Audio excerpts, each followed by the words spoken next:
Radio 1000 AM presenta Observatorio Racionalista, un punto donde nace el tratamiento crítico sobre los supuestos misterios que perduran en la cultura y donde las duras compuertas de la ignorancia y mentiras pintadas de enigmas se abrirán en un amplio debate este y todos los sábados, 11 horas. Observatorio Racionalista por Radio 1000.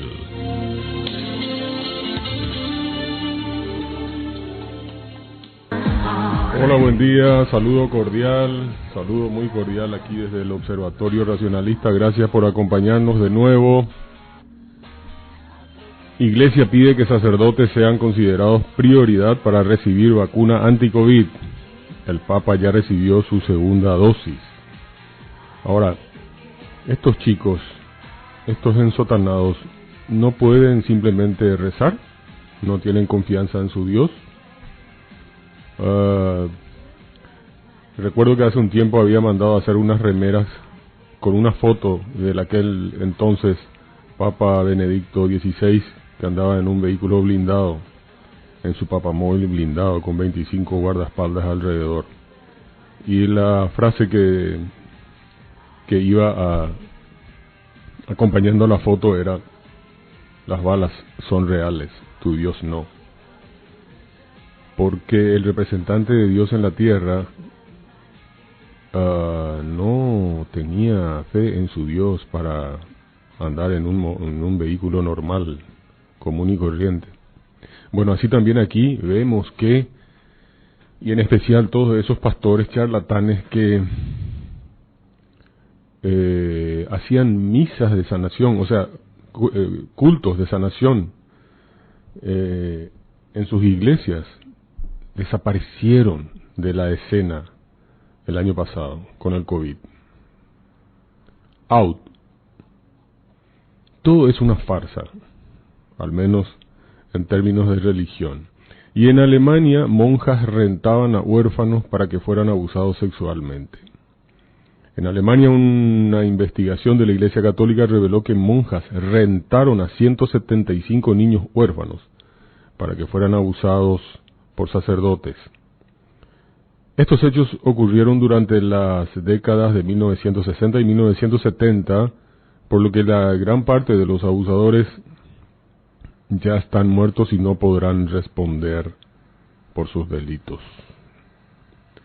El informe de la Arquidiócesis de Colonia se realizó luego de que más de 15 víctimas exigieran una investigación sobre los abusos y la violencia sexual en la Iglesia Católica.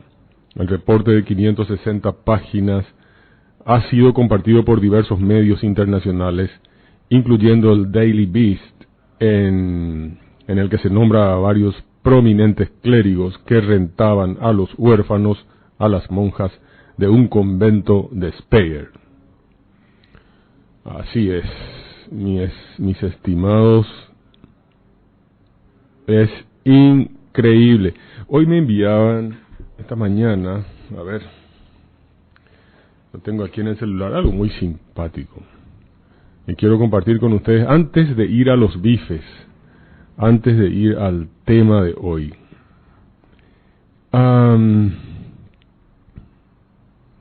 Resulta ser que la Iglesia Católica, la Universidad Católica se especializa en traer expositores especiales.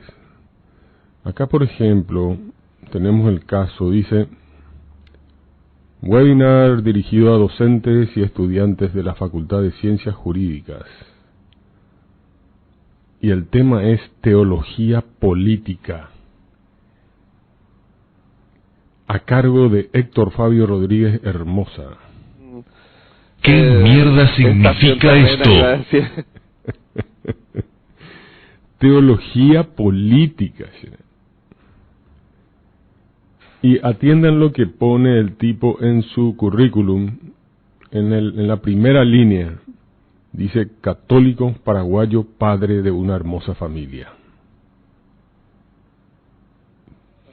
Qué increíble.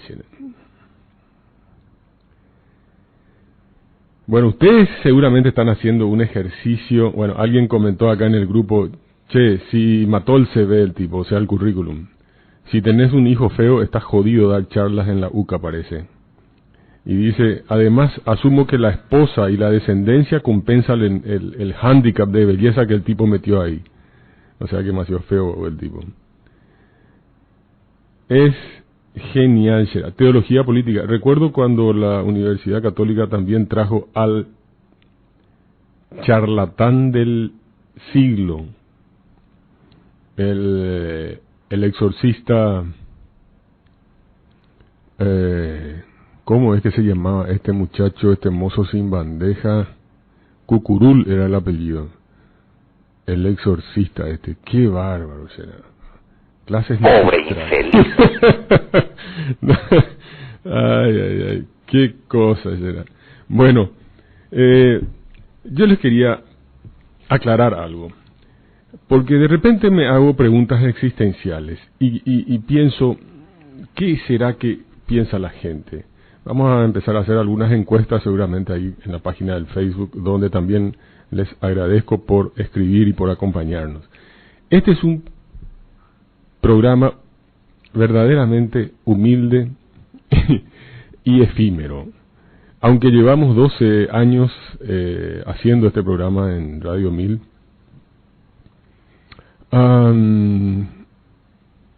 ustedes se preguntarán, ¿cuál es lo que es el objetivo? Algunos, por lo menos, probablemente se pregunten eso. ¿Cuál es el objetivo? ¿Ustedes quieren convertir a la gente que es creyente al ateísmo, una cosa así, un disparate como ese? Definitivamente no es la idea, al menos no es la mía.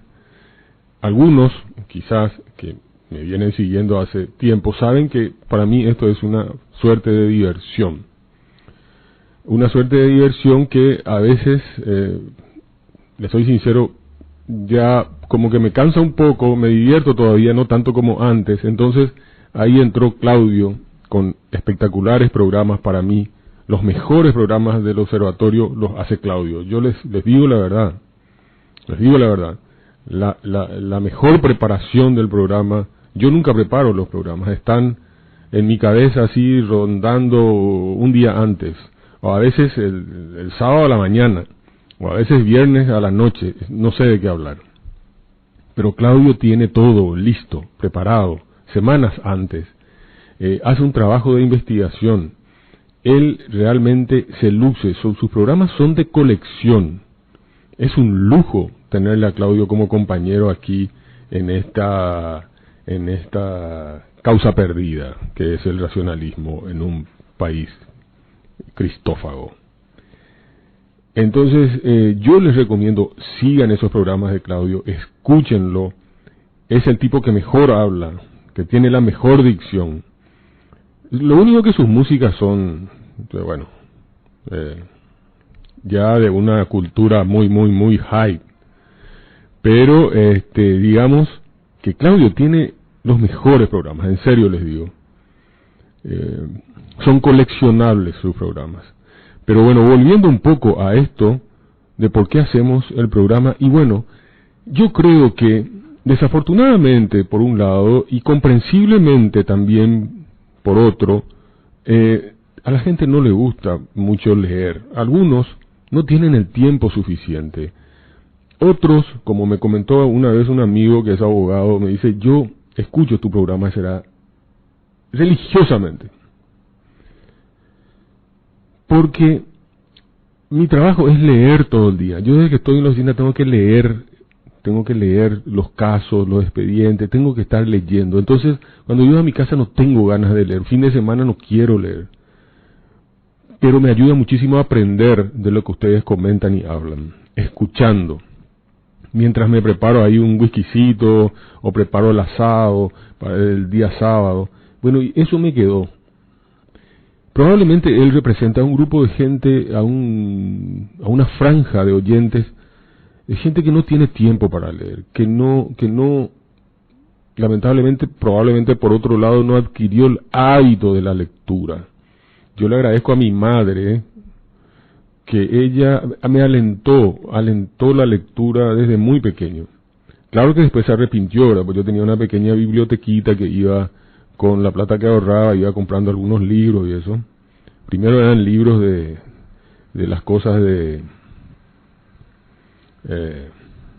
que podían pasar inadvertidas para ella, pero después, una vez entró en mi biblioteca y bueno, se asustó, empezó a tirar agua bendita encima, etcétera. Pero ya era tarde, ¿verdad? Pero a ella le debo el hábito de la lectura. Pero digo, a la gente común, o sea, al resto de la gente podría no estar interesada en esto. Hoy es más, prefieren ver Netflix, que a mí también me encanta, las documentales, etcétera. Pero centrarse en algo particular, en algo puntual como esto que nosotros tratamos, es un poco difícil. Y es probable que la gente, es por eso que probablemente tenemos 60.000 descargas en estos últimos meses. 60.000, yo les dije la otra vez 40.000, pero son 60.000 descargas, principalmente de Argentina, España, México, Colombia, etcétera, y luego van los otros países. Pero también nos escuchan desde Alemania, Canadá, Uruguay. El otro día una persona me escribió desde Uruguay pidiéndome la copia del libro de Dan Barker, Perdiendo la fe en la fe, que tratamos en este programa, y creo que es uno de los libros más extraordinarios, uno de los libros más increíbles que he leído y que pude compartir con ustedes, de un antiguo predicador evangélico que abandonó la creencia, y ese es el relato de su vida. Bueno, pero entonces les digo que probablemente este programa esté dedicado, o sea, esté apuntando sin querer, por casualidad, a una franja de creyentes que están en el nivel de creencia en el punto 1 y 2. A ver si me explico. Yo creo que los creyentes forman un espectro. Piensen en un medidor de revoluciones del motor, por ejemplo, un tacómetro, coloquialmente también se le conoce como cuenta revoluciones. Es un dispositivo que mide la velocidad de giro de un eje, normalmente la velocidad de giro de un motor. Bueno, va de 0 a 8, digamos, ¿verdad? La aguja marca del 0 a 8. Ahora, cambiemos ese medidor de motor por un medidor de boludeces, y le vamos a llamar el boludómetro. Cuando la aguja llega al nivel 7, ya entra en un espectro de color rojo que se va oscureciendo hasta llegar al 8, y ahí ya se diría que el boludómetro está al rojo vivo. Suenan todas las alarmas, el equipo empieza a incendiarse, el motor explota, etcétera. Ya en ese punto, cuando ya no da más. Bueno, asimismo, el nivel de pelotudez de los creyentes también puede expresarse en un espectro y puede medirse con el boludómetro. Va de menor a mayor. Los creyentes cristianos que están o se ubican en los niveles 0, del 0 al 1 y 2 probablemente del espectro, son, digamos, recuperables. Son aquellos que tienen unas cuantas neuronas todavía haciendo sinapsis, que están todavía funcionando. Los que están en ese nivel, por ejemplo, son medio creyentes nominales nomás. Están ahí por pura inercia social, porque no desean discutir con sus parejas, ni crear conflicto familiar, y tampoco les conviene que el jefe o la jefa, peor todavía, que es de alguna congregación religiosa, que asiste a la iglesia de algún pastor o que va a Schoenstatt. De paso, el padre Kentenich le saltaron algunos casos de abuso sexual hace poco, según pude leer. Bueno, Kentenich es el fundador de Schoenstatt, para los que no saben. Bueno, en fin, entonces les decía que tal vez ese que está en la franja del 0 al 2, más o menos, no quiere que su jefe o su jefa se enteren que el tipo, o la mujer en este caso, bueno, le estoy sincero, es muy poco probable, o sea, las mujeres son más creyentes que los hombres, y esta no es una afirmación antifeminista o sexista, es lo que veo estadísticamente. Después podemos hablar de eso, no ahora, pero digamos, acá yo estoy haciendo el perfil psicológico de un individuo, que puede ser hombre o mujer en este caso, pero vamos a suponer que sea un varón. Entonces, este tipo no quiere que su jefe se entere de que él no cree casi un huevo del cuento cristiano. No quiere que su empleo se vea afectado por algo que a él en el fondo ni fu ni fa. La creencia, pues, es socialmente adaptativa. La formación de nuestras creencias es sensible a las recompensas y castigos sociales, porque la gente es aceptada o rechazada en base a sus creencias.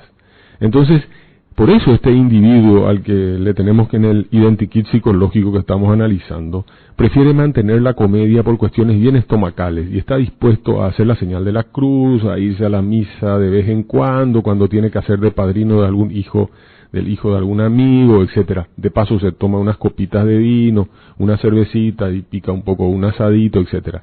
Pero el tipo nunca leyó la Biblia y le importa un comino lo que diga el sacerdote afeminado, ese al que conoció una vez, y menos todavía le importa lo que diga el pastor desequilibrado y payaso que suele ver en la televisión. Bueno, hay dos, ¿verdad? Uno es más desequilibrado que el otro, pero bueno, cualquiera de los dos. Se cree que el tipo cree que la religión es, en cierta forma, para abuelas y comadres, pero no lo dice. No lo dice porque tiene todavía una idea así del respeto, y está bien eso, no quiere chocar con nadie, es una posición cómoda de voy a hacer lo que hacen los demás como cristiano porque me conviene y listo. Es una suerte de apateísta, pero él no sabe ni qué puta es eso. Si tiene educación superior y si por ventura tiene interés en la lectura, es alguien que tiene aún la capacidad de someter sus pocas creencias injustificadas a un análisis y que podría finalmente desecharlas, ya que, en general, le genera mucha repulsión eso que lee en la prensa mundial sobre los escándalos interminables de los abusos sexuales por parte del clero, etcétera, etcétera, etcétera.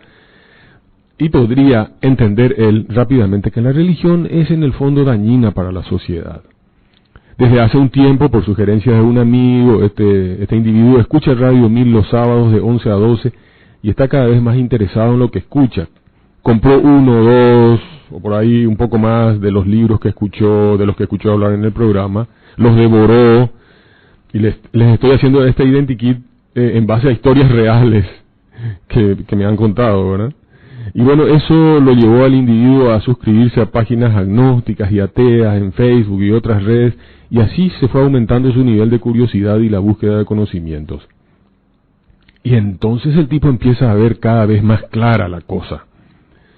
Este tipo se convierte sin saber en parte de la solución del futuro. Alguien que no infectará con la fe a su nueva generación, no va a adoctrinar a sus hijos y va a cortar la cadena de transmisión de la estupidez oscurantista. A ese probablemente va dirigido este programa, pero sin intención. No estamos haciendo para que eso ocurra. Si ocurre, va. Genial, nos divertimos, la gente aprende, la gente medita, la gente cuestiona, aprende a dudar. Nuestro eslogan es que la duda te acompañe. Ese es el eslogan de oro. Siempre. Para todos, permanente, la duda tiene que acompañarnos, no la fe. La duda. Bueno, pero siguiendo con este espectro del que les estoy hablando, el que está, por ejemplo, en el nivel 3 y 4, ahí ya va subiendo la aguja del boludómetro. Ustedes pueden ir identificando mentalmente a sus amigos y a la gente conocida. Estos ya tienen una marcada inclinación hacia la creencia en Dios.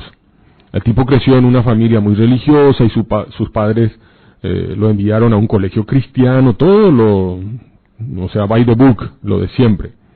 No debería ser un descubrimiento sorprendente que los padres transmitan sus creencias religiosas a través de sus hijos.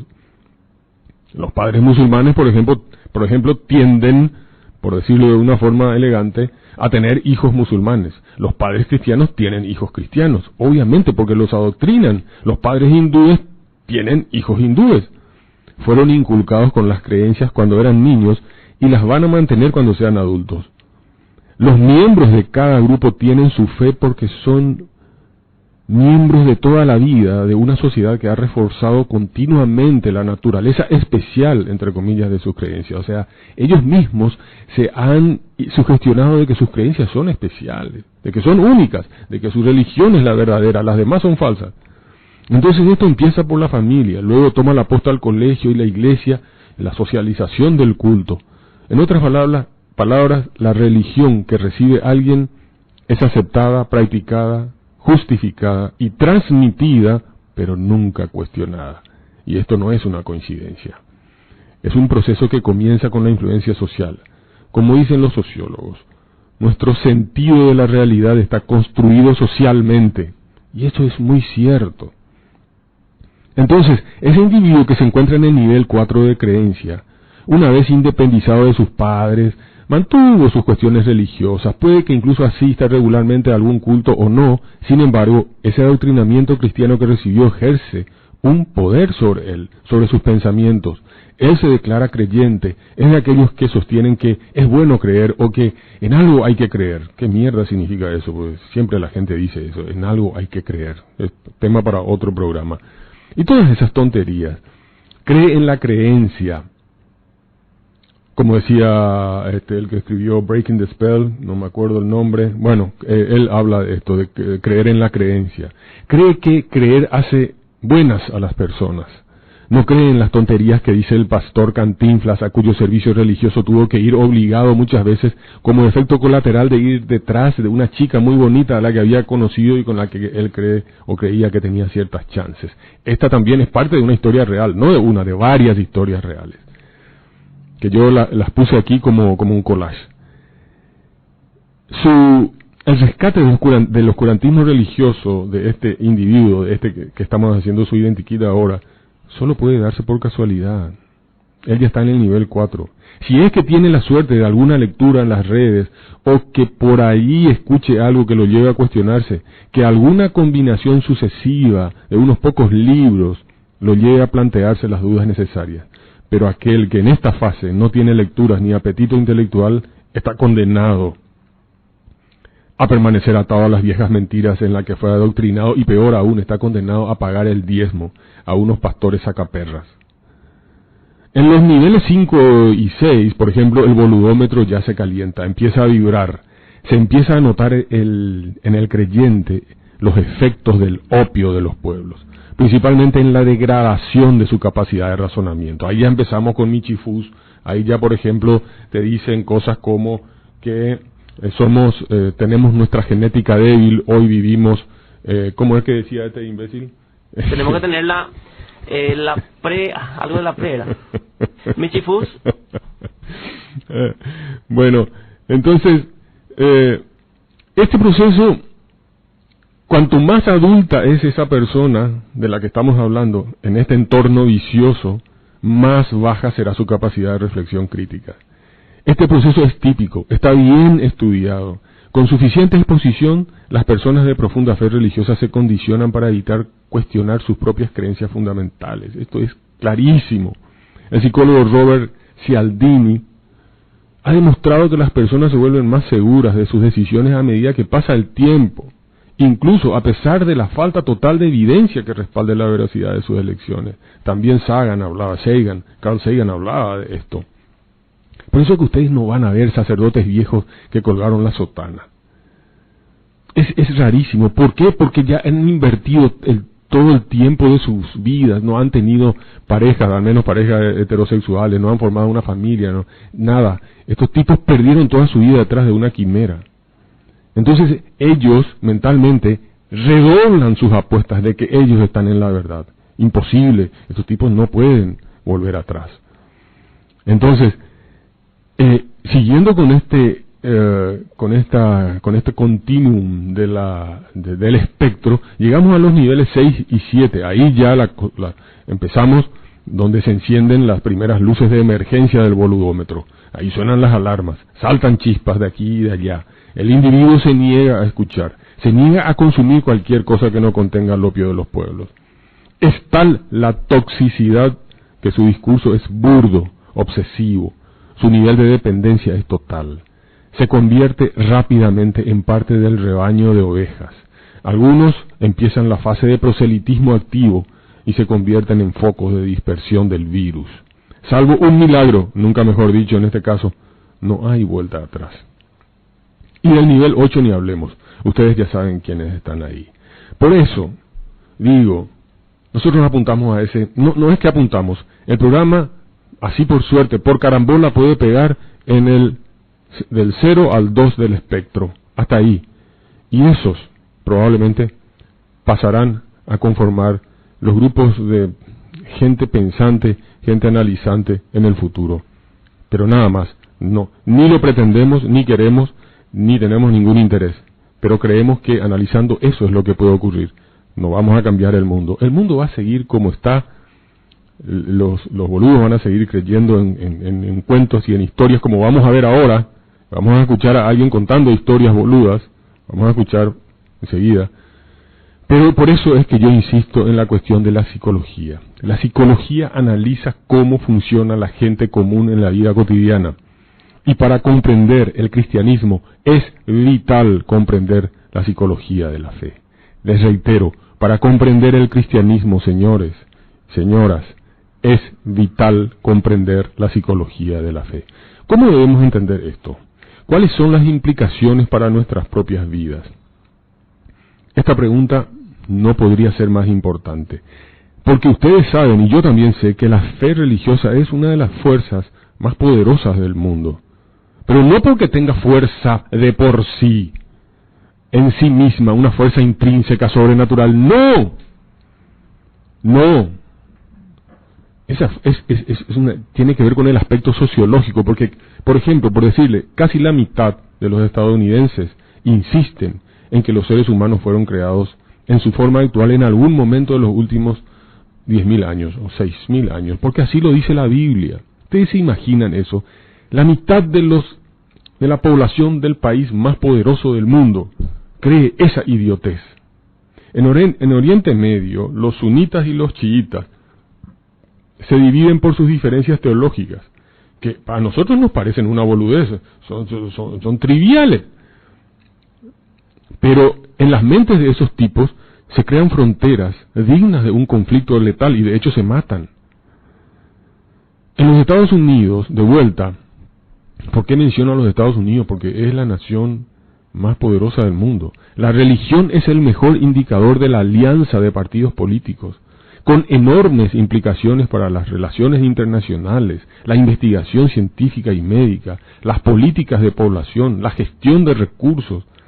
O sea, la religión, como decía Hitchens, lo envenena todo.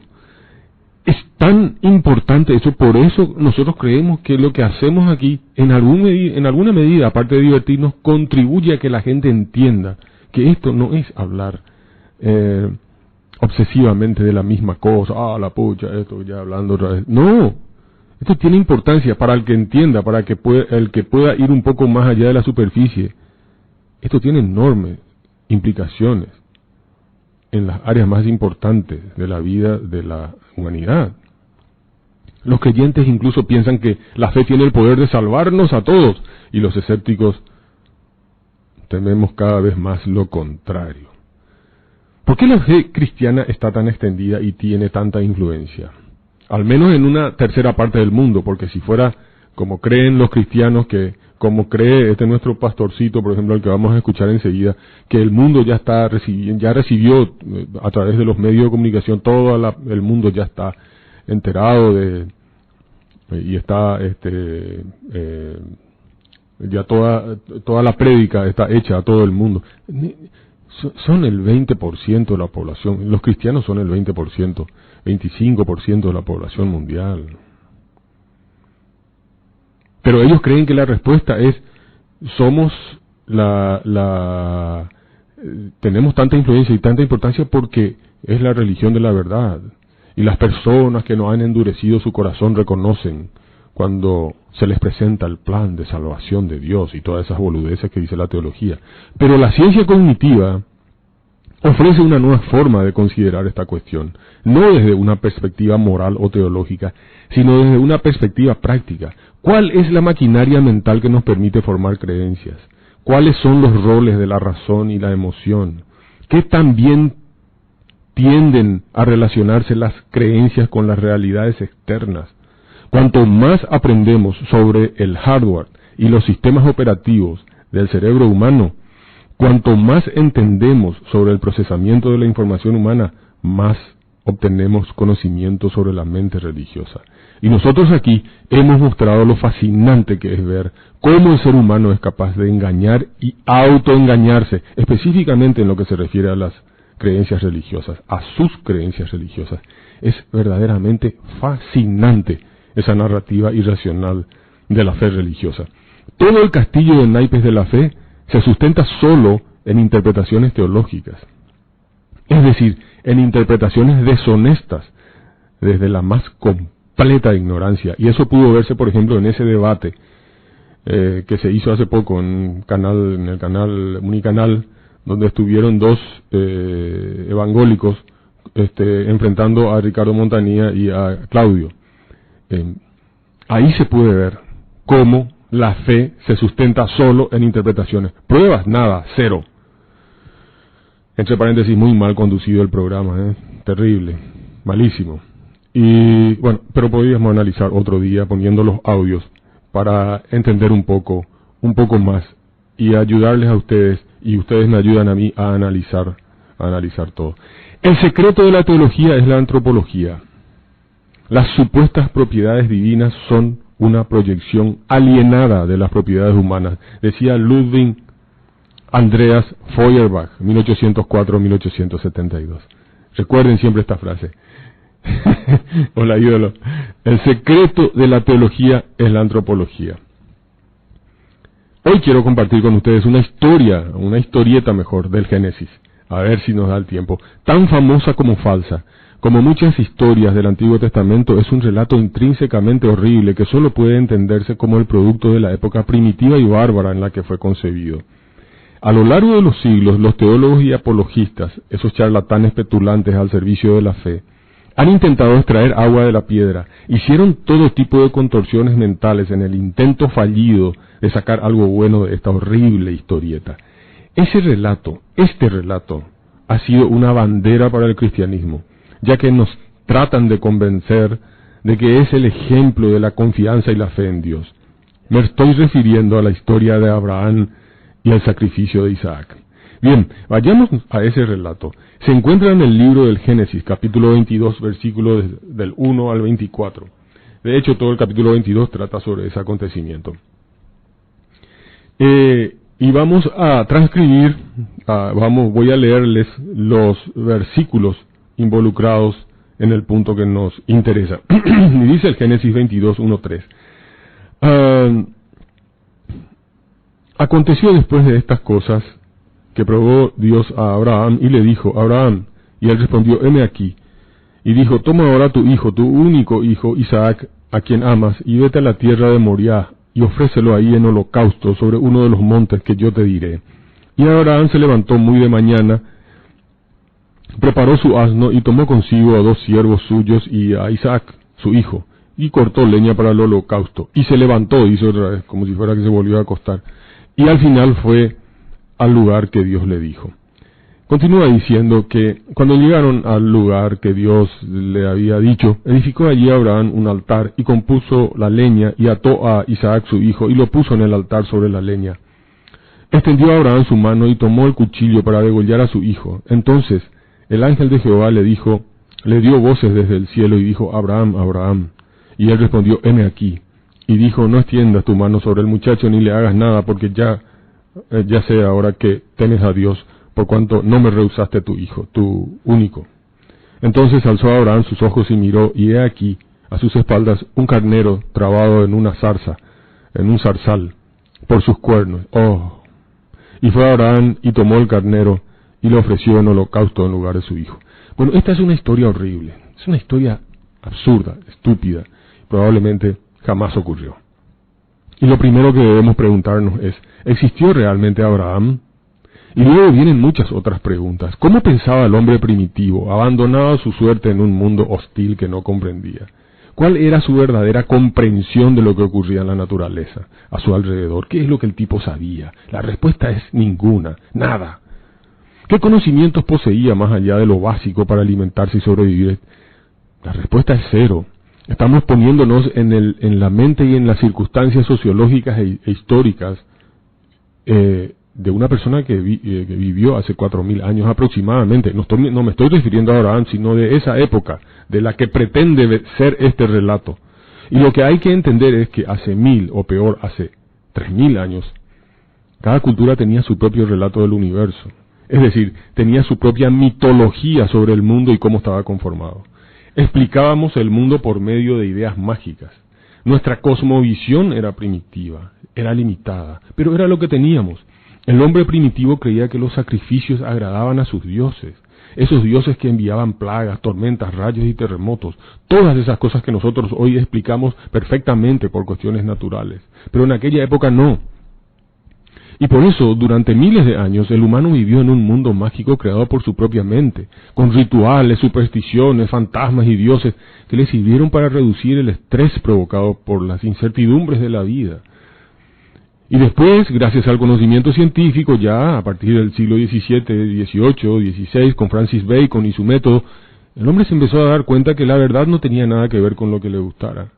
Todavía le cuesta despojarse de sus ancestrales hábitos de pensamiento mágico. O sea, nosotros seguimos arrastrando una cuestión casi filogenéticamente programada en nosotros.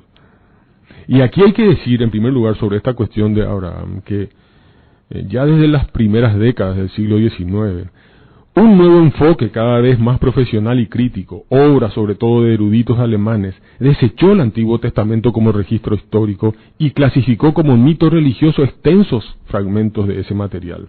Los primeros 5 libros de la Biblia, el Pentateuco, Génesis, Éxodo, Levítico, Números y Deuteronomio, fueron presentados entonces como una leyenda transmitida oralmente y originada en varias tribus hebreas, las cuales le dieron forma escrita a esos mitos recién después del exilio. No me puedo detener en cada una de estas cuestiones porque no vamos a terminar.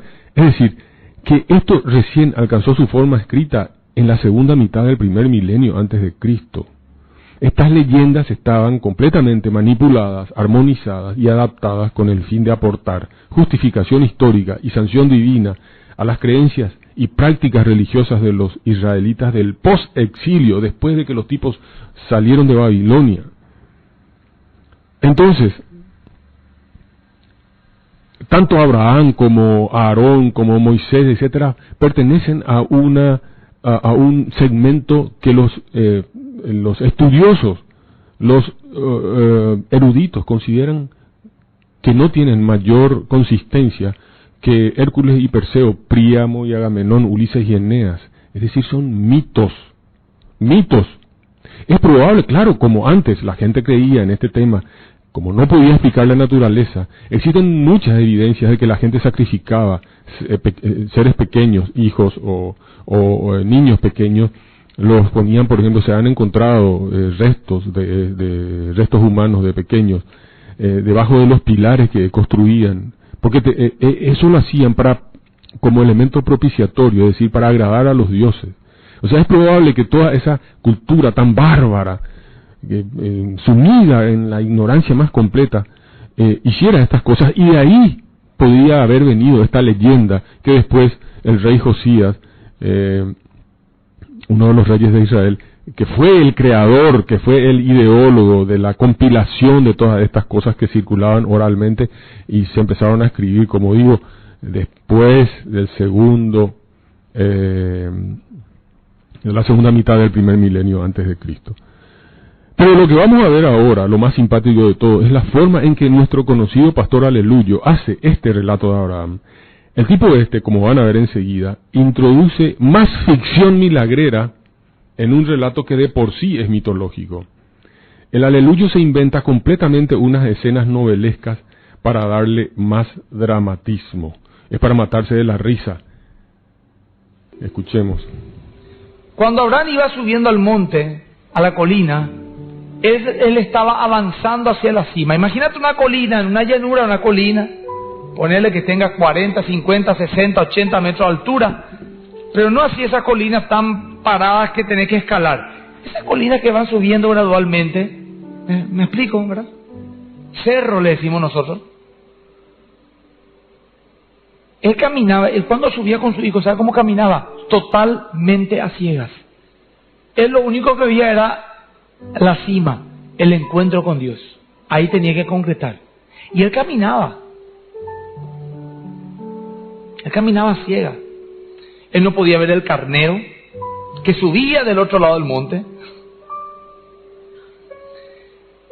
Él solo confiaba. Él no tenía motivos razonables o humanamente razonables para confiar, pero él creía. Todo estaba en su contra.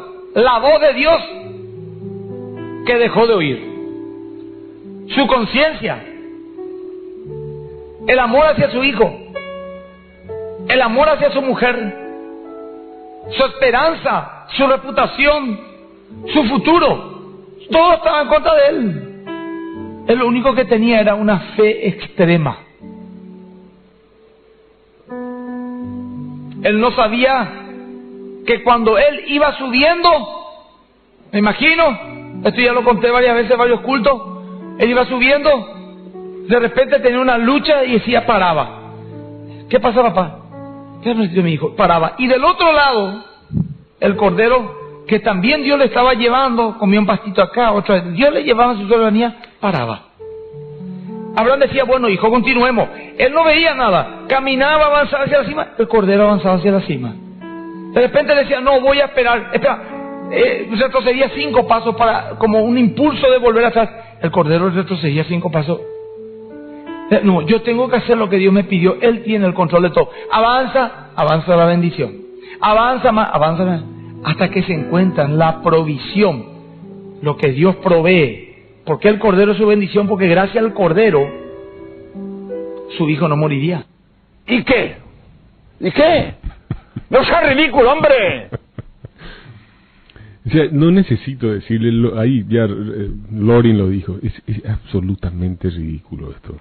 Pero más ridículo, aparte de la historia en sí, es el otro disparate, es la inyección de fantasías animadas que este telepredicador le mete al relato. Una sarta de boludeces. Él se imagina cómo fueron los detalles de ese encuentro en la colina con el carnero. Dice que Abraham iba completamente a ciegas, que él solo confiaba, él no tenía motivos humanamente razonables. La palabra razonable en la boca de este tipo, pues, no es razonable, ¿verdad? Pero él creía, dice, tenía una fe extrema. O sea, lo que él está queriendo sacar a cada conclusión es que hay que tener esa fe extrema. Todo estaba en contra de él, su reputación, ya digo, ¿qué reputación? La voz de Dios que dejó de oír. Él ya sabe que dejó de oír la voz de Dios. Su conciencia, el amor a su mujer. ¡Qué puñeta es! ¡Pobre infeliz! Es que no podéis dar esta clase de detalles imaginarios. Solamente muestran algo artificioso y la futilidad de esta prédica. El tipo está fantaseando mientras intenta resaltar la cuestión del resultado maravilloso de la fe extrema y de la obediencia ciega. Es muy largo, ¿verdad? No sé si ir a ejemplos muy dramáticos de esa larga lista de padres procesados y condenados por la justicia. Hace poquito vi otro caso más en Estados Unidos, porque hay muchos padres que por haber dejado morir a los hijos enfermos, porque estos idiotas creyeron en esa ridícula fe en su Dios, y en vez de llevar al hijito a la urgencia médica de un hospital, estos cristianos cretinos, cada vez tengo más convencimiento, tengo grandes sospechas de que cristianos y cretinos, de esas palabras están emparentadas. Entonces estos tipos decidieron solamente rezar, y rezaron intensamente toda la noche para que su hijo se curara siguiendo la promesa bíblica del pedir y se os dará. La fe extrema, señores, no se distingue de la locura criminal. La fe no es más que el nombre que le das a la megalomanía y a la ignorancia disfrazada de virtud. Vamos a ir diseccionando y analizando partes de este audio si nos da el tiempo. Pero eso no es todo. Resulta ser que este telepredicador aleluyo cree también que hay movimientos angélicos que se producen alrededor de los que demuestran su fe. Escuchemos. ¿Y sabe que el Señor nos muestra con esta historia?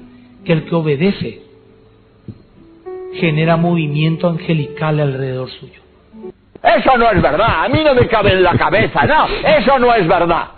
¡Ridículo! ¿Cómo, Pico, será? O sea, hay movimientos angelicales. Hay movimiento, todo se produce.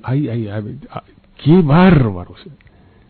Todo pues se basa en la idea de que ese supuesto ser sobrenatural es similar a nosotros psicológicamente, tiene emociones, preferencias, actúa en respuesta a las cosas que le gustan o que no le gustan, siente indignación, exige retribución, le gustan algunas personas más que otras, responde a nuestra lealtad siendo leal a nosotros, puede ser apaciguado, exige alabanza. Esto es una reverenda estupidez. Son fenómenos ilusorios propios de la mentalidad prelógica. Esto es psicología rudimentaria de homínidos salvajes. Hoy explicamos por qué los antiguos, nuestros antepasados remotos, pensaban que los volcanes y las plagas deberían ser acciones de dioses, porque no entendían cómo funcionaba el mundo. Incluso en los tiempos modernos estamos sorprendidos de ver eso. No somos inmunes, parece ser, a ese tipo de atribución. Para los cristianos menos lúcidos, el huracán Katrina ocurrió porque Dios estaba enojado por los abortos y por los gays. Detrás de un huracán, detrás de una cruz, siempre está el amor de Dios. En eso no lo desconfíes. ¡Ridículo! ¡Ridículo! Sí, así. El tsunami asiático ocurrió, recuerden esto, porque los telepredicadores decían que esto ocurrió porque Dios estaba enojado con los bañistas australianos que eran nudistas. Y por supuesto, adivina, sí, acertaste. Nuestro pastor aleluyo de cabecera piensa exactamente eso, que esta pandemia es un juicio de Dios. Dios está haciendo un juicio, indudablemente, al mundo entero. No es la primera vez, ya lo ha hecho en muchas ocasiones. Y lo volverá a hacer porque eso dice su palabra, aunque al mundo no le guste esto, aunque parezca trágico y fatalista. Esto es principio de dolores, hay que arrepentirse. ¿A quién profetizó Enoc? Evidentemente lo hizo a la generación de Noé, a la generación previa al diluvio. Y nosotros estamos en la generación previa a la segunda venida de Cristo, que puede darse en cualquier momento. En cualquier momento puede. ¡Hombre! ¡No sea ridículo! Esto pues, así pues su predica, Él primero te dice que Dios está enojado, pero después no puede, y mete ya, en cualquier parte le mete a Enoc, el diluvio. Hoy cree en eso, cree que hubo un diluvio. Claro, de hecho, todos estos tipos creen que hubo un diluvio.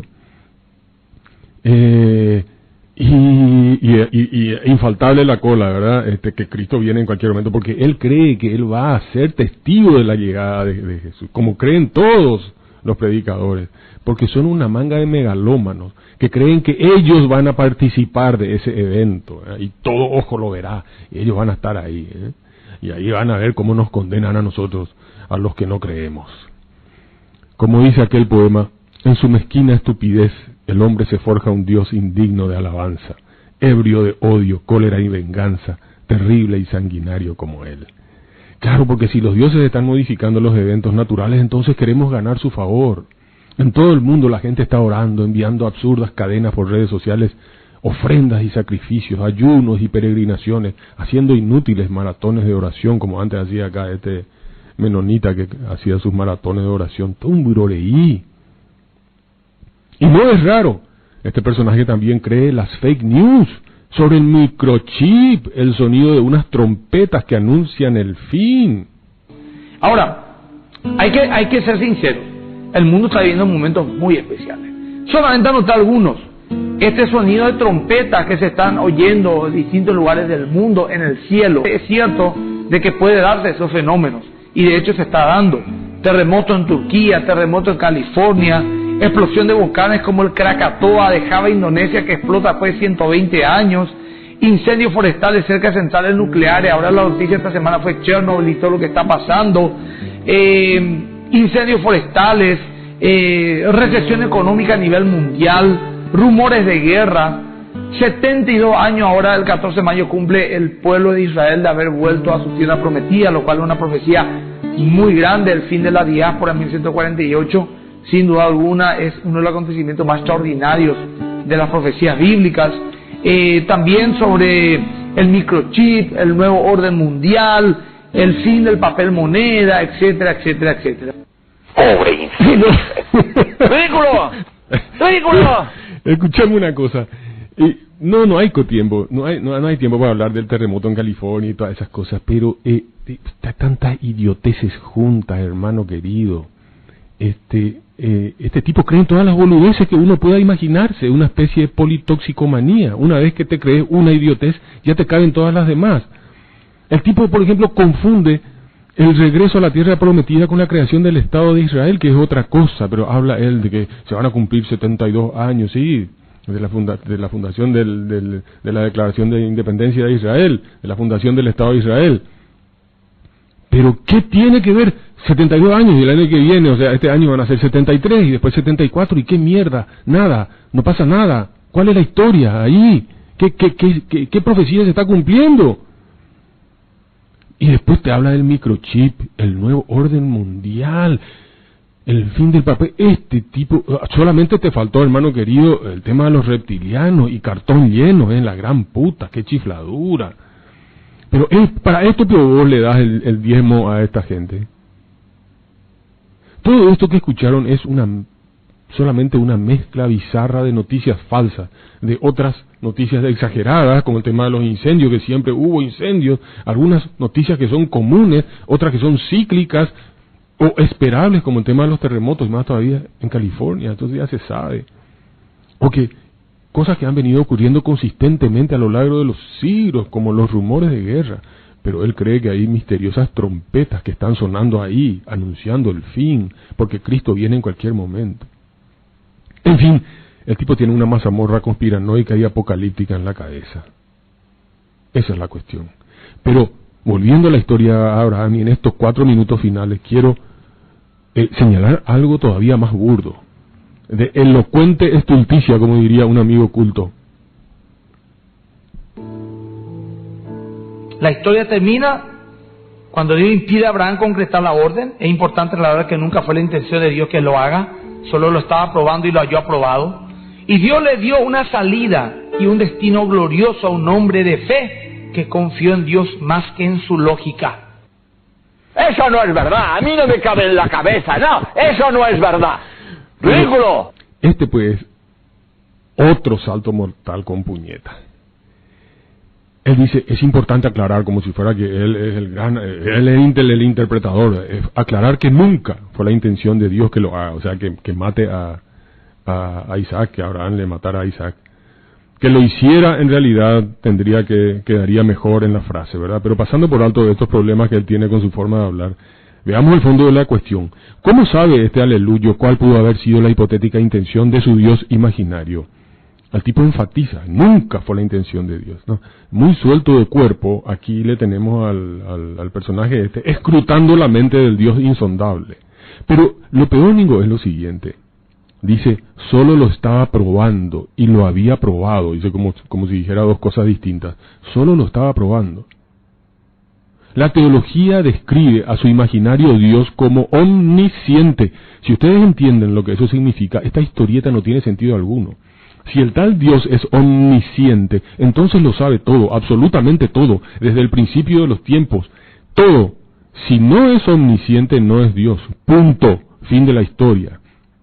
Entonces, si Dios es omnisciente, como declara la propia teología, ¿para qué mierda quería probar la fe de Abraham si él, siendo Dios, debía saber, porque es omnisciente, carajo, si Abraham tenía o no suficiente fe?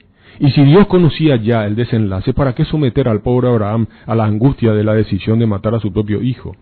Esta historieta no sirve ni como parábola, no sirve ni retorciéndola para inventarse algo edificante, no sirve ni para cuento con moraleja, no sirve ni para tranca del infierno. Señores, hay que decirlo claramente, el rey va desnudo, el Dios que invocan estos ignorantes no existe.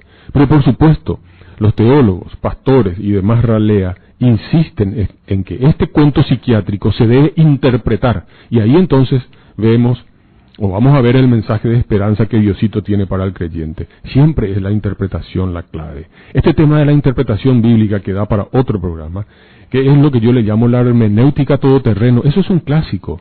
Y atiendan, porque esta es una ley de hierro. Mientras más absurdo e ilógico sea el versículo, más interpretación bíblica se va a necesitar. Esta es la cuestión. Entonces, si el tal Dios es omnipotente, reitero, lo sabe todo, absolutamente todo. Si no es omnisciente, no es Dios, así que esta historia es ridícula.